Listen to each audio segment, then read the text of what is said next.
Hi friends, welcome to Shivi family vlog. எல்லாரும் எப்படி இருக்கீங்க? நாங்கள் சூப்பராக இருக்கோம். இன்றைக்கி ஒரு சூப்பரான vlog. இது பார்த்தீங்கன்னா பம்மல் அனகாப்தூருக்கு என்ட்ரு ஆகிறதுக்கு முன்னாடி பம்மலில் கிரே சூப்பர் மார்க்கெட் ஓப்பன் பண்ணுறாங்கன்னு சொல்லிட்டு இங்கே அருண்மதி தேட்டர் தான் இருந்துச்சு. அங்கே ஓப்பன் பண்ணுறாங்கன்னு சொல்லிட்டு ஒரு அனௌன்ஸ்மெண்ட் வந்துச்சு.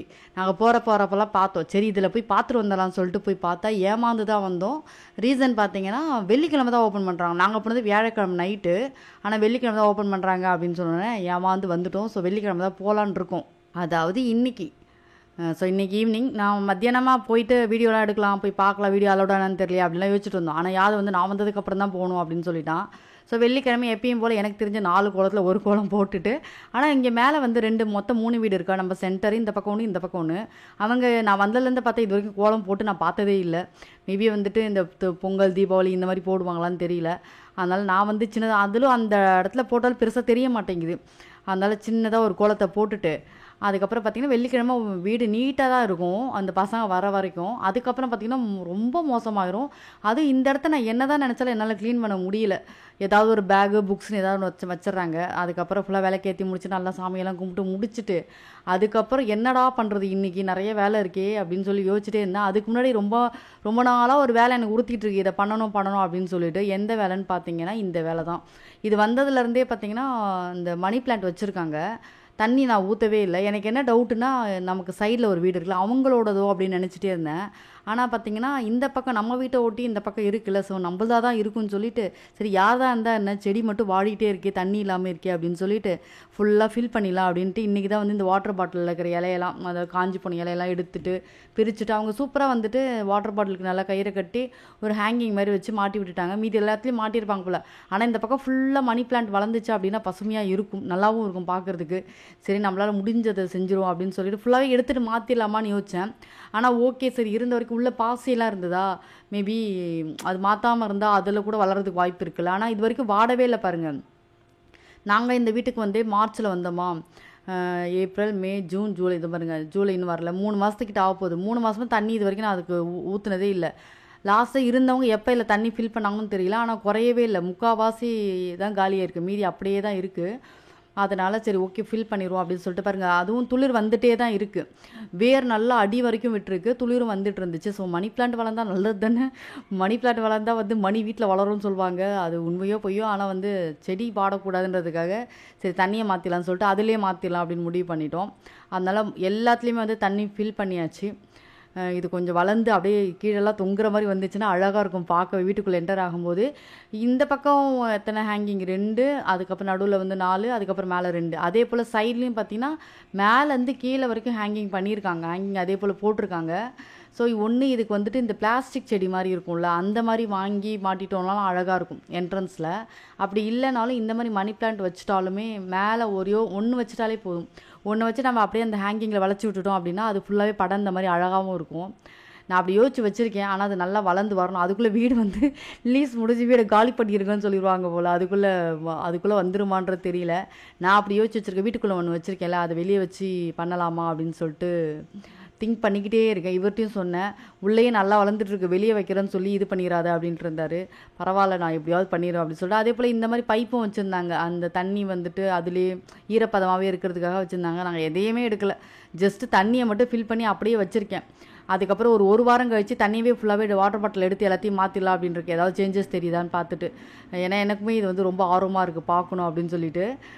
ஆனால் நல்ல ஐடியா பண்ணியிருக்காங்க. இந்த மாதிரி வீட்டு என்ட்ரன்ஸில் இந்த மாதிரி இருக்கிறது நல்லாவே ஐடியா பண்ணியிருக்காங்க. ஸோ இன்றைக்கி மதிய லஞ்ச் பார்த்தீங்கன்னா காலையில் பசங்களுக்கு லெமன் சாதம் செஞ்சுட்டு உருளைக்கிழங்கு செஞ்சு கொடுத்துட்டேன்.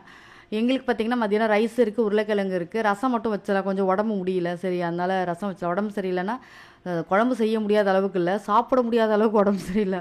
அதனால் கொஞ்சம் ஹெவியாக சாப்பிட வேணாம், ரசம் மாதிரி வச்சிடலாம் அப்படின்னு சொல்லிட்டு ரசம் வச்சுட்டோம்.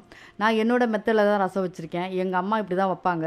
ஆனால் எங்கள் அம்மா என்ன செய்வாங்க, இதே மெத்தடில் அம்மியில் அரைப்பாங்க. நான் மிக்சியில். இப்போ அம்மியில் அரைக்கிறாங்களான்னு தெரியல. எங்கள் மாமியார் வைக்கிற ரசம் பார்த்திங்கன்னா இன்னும் டிஃப்ரெண்ட்டாக இருக்கும். ஃபுல்லாகவே எல்லாத்தையும் தக்காளிகள் எல்லாத்தையும் மிக்சியில் அரைச்சிடுவாங்க. எனக்கு ஸ்டார்டிங்கில் அது கொஞ்சம் டேஸ்ட் எனக்கு டிஃப்ரெண்ட்டாக இருந்துச்சு. அம்மா ரசம் சாப்பிட்டுட்டு திடீர்னு நான் மோஸ்ட்லி பார்த்திங்கன்னா எங்கள் அம்மாவோட ரசம் தவிர வேறு எந்த ரசத்தையும் சாப்பிட மாட்டேன். நான் வைக்கிற ரசத்தையும் சாப்பிட மாட்டேன். அதனால் அத்தை வச்ச ரசம்லாம் கொஞ்சம் டிஃப்ரெண்ட்டாக இருந்துச்சு. அதனால் நான் மோஸ்ட்லி ரசமே சாப்பிட மாட்டேன். ரொம்ப ரேரு, ரசம் சாப்பிட்லாம் ரொம்ப ரேரு. கறி குழம்பு வச்சா அன்றைக்கி ரசம் வச்சு கண்டிப்பாக ரசம் சாப்பிடணும் அப்படிலாம் இல்லை, ரசமே நான் சாப்பிட மாட்டேன். ஆனால் வந்து எங்கள் அம்மா வைக்கிற ரசம் எப்பயாவது சாப்பிட்டதால எனக்கு அது மட்டும் பிடிக்கும். மற்ற ரசம் நான் வெளியில் போனால் கூட, ஹோட்டல் போனேன்னா கூட ரசம் சாப்பிட மாட்டேன். அது ஏன் அந்த பழக்கம் தெரியல, இது வரைக்கும் அது என்னால் அதை மாற்றிக்க முடியல. ரசம் மட்டும் இருக்குன்னு வச்சிங்களேன், வேறு எங்கேயாவது போய் ரசம் மட்டும் இருக்குது யார் வீட்டுக்காவது போனோம் அப்படின்னா தயிர் ஊற்றி சாப்பிடுவேன், ரசம் மட்டும் சாப்பிட மாட்டேன். ஸோ நான் என்னோட மெத்தடில் வந்து எப்படி ரசம் வைக்கிறேன்னு பார்த்தீங்கன்னா, புளியை வந்து அது ரொம்ப புளி சேர்க்க மாட்டேன், புளி கம்மியாக வச்சுட்டு அதை நல்லா கரைச்சிட்டு அதை எடுத்துட்டு தக்காளி போட்டு அதிலே நல்லா பிசைஞ்சு விட்டுட்டு, இன்னும் பழுத்த தக்காளியாக இருக்கணும், என்கிட்ட பழுத்த தக்காளி இல்லை, பிசைஞ்சு விட்டுட்டு அதில் கொஞ்சம் மஞ்சத்தூள், கல் உப்பு, பெருங்காயத்தூள் போட்டு அதை வச்சுட்டோன்னு வச்சிங்களேன், அவ்வளோதான், ரசத்துக்கான பேஸ் ரெடி ஆகிடுச்சு. அதுக்கப்புறம் அரைச்சி தாளிக்க வேண்டியதான். அரைச்சி தாளிக்கிறதுக்கு பார்த்தீங்கன்னா பூண்டு, எல்லாருமே நிறைய பூண்டு போடுவாங்க, இஞ்சி போட மாட்டாங்க நிறைய பேர், நான் சொல்லி கேள்விப்பட்டிருக்கேன். ஆனால் நான் இஞ்சி போடுவேன், எங்கள் அம்மாவும் இஞ்சி போடுவாங்க. இஞ்சி, பூண்டு, மிளகு, சீரகம், இது எல்லாமே வந்து பார்த்திங்கன்னா ரொம்ப, இப்போ நான் வந்து பார்த்திங்கன்னா ஒரு 2 டம்ளருக்கு தான் வச்சுருக்கேன் ரசம். ஏன்னா எங்கள் வீட்டில் யாருமே ரசம் சாப்பிட மாட்டாங்க, அதனால் 2 டம்ளருக்கு வந்துட்டு இது போதுமான அளவு தான். இது வந்து பார்த்திங்கன்னா எனக்கு இப்படி பார்க்கும்போது தெரியாது, அரைச்சிட்டு கையில் எடுக்கும்போது தான் தெரியும். அதனால் கம்மியாகிடுச்சா மறுபடியும் இன்னொரு செட்டு போட்டு அரைப்பேன். எனக்கு இந்த அளவு பட்டு வந்துட்டு முன்ன பின்ன ஆயிருமோன்னு ஒரு பயமாக இருக்கும். ஏன்னா அதிகமாகிடுச்சுன்னா ஒரு மாதிரி ரசம் ரொம்ப காட்டமாக இருக்கும்ல, அதனால் இதை மட்டும் கொஞ்சம் பார்த்து பார்த்து செய்வேன். ஸோ இதெல்லாத்தையும் அரைச்சிட்டு இதே போல் ரொம்ப நைஸாக அரைச்சோன்னா அது ஒரு மாதிரி இருக்கும், இந்த மாதிரி திப்பி திப்பியாக அரைச்சோம் அப்படின்னா அது சூப்பராக இருக்கும், ரசம் சாப்பிடும்போது நல்லாயிருக்கும். இது போல் திப்பி திப்பியாக அரைச்சிட்டு அதுக்கப்புறம் தாளிக்கிறது பார்த்திங்கன்னா எண்ணெயில் வந்து கடுகு, காஞ்ச மிளகாய் போட்டு நம்ம அரைச்சதையும் போட்டுட்டு, இந்த சமயத்தில் நீங்கள் பெருங்காயம் அங்கே போடலனாலும் இந்த சமயத்துலையும் போட்டுக்கலாம். நான் மோஸ்ட்லி அந்த மாதிரி பெருங்காயம் அதிலே போட்டுடுறது. இல்லை காஞ்ச மிளகாய் போட்டுட்டு நம்ம அரைச்சதையும் வந்து அதில் போட்டுட்டு சும்மா ஒரு வாட்டு, ரொம்ப அப்படியே இது பண்ணணும் இல்லை, இப்படி ஒரு வாட்டு அப்படி ஒரு வாட்டு, கொஞ்ச நேரம் அப்படி வதக்கிட்டே இருந்து அது கூட சேர்த்துட்டோன்னா அவ்வளோதான். இது வரைக்கும் நான் ரசம் வச்சது எண்ணி பார்த்தோன்னு வச்சுங்களேன், இந்த வீட்டுக்கு வந்து நான் ரசம் வைக்கிறது இதுதான் ஃபஸ்ட் டைம். இந்த வீட்டுக்கு வந்து 3 மாதத்தில் அவள் பாருங்கள் ரசமே இல்லை 2வது வாட்டின்னு நினைக்கிறேன், 2வது வாட்டியோ 3வது வாட்டியோ அவ்வளோதான் இருக்கும். ஏன்னா 3 மாதத்துலேயே 3 வாட்டியோ இல்லை 2 வாட்டியோ தான் ரசம் வச்சுருக்கேன். ரசம் ரொம்ப ரேராக தான் வைப்பேன். இந்த ரசம் வைக்கும்போது பால் பொங்க வைக்கும்போது இது 2 விஷயத்துலையும் எனக்கு வந்துட்டு மாற்றுறது என்ன அப்படின்னா, அவ்வளோ நேரம் பால் பக்கத்தில் தான் இருப்பேன், இந்த திரும்பி எடுக்கிறதுக்குள்ளே பொங்கி கீழே ஊற்றிடும். இது ஏன்டா எனக்கு வந்து சோதனையான்ற மாதிரி இருக்கும். அதே போல் ரசமும் அப்படி தான், பக்கத்துலேயே தான் நின்றுட்டுருப்பேன்.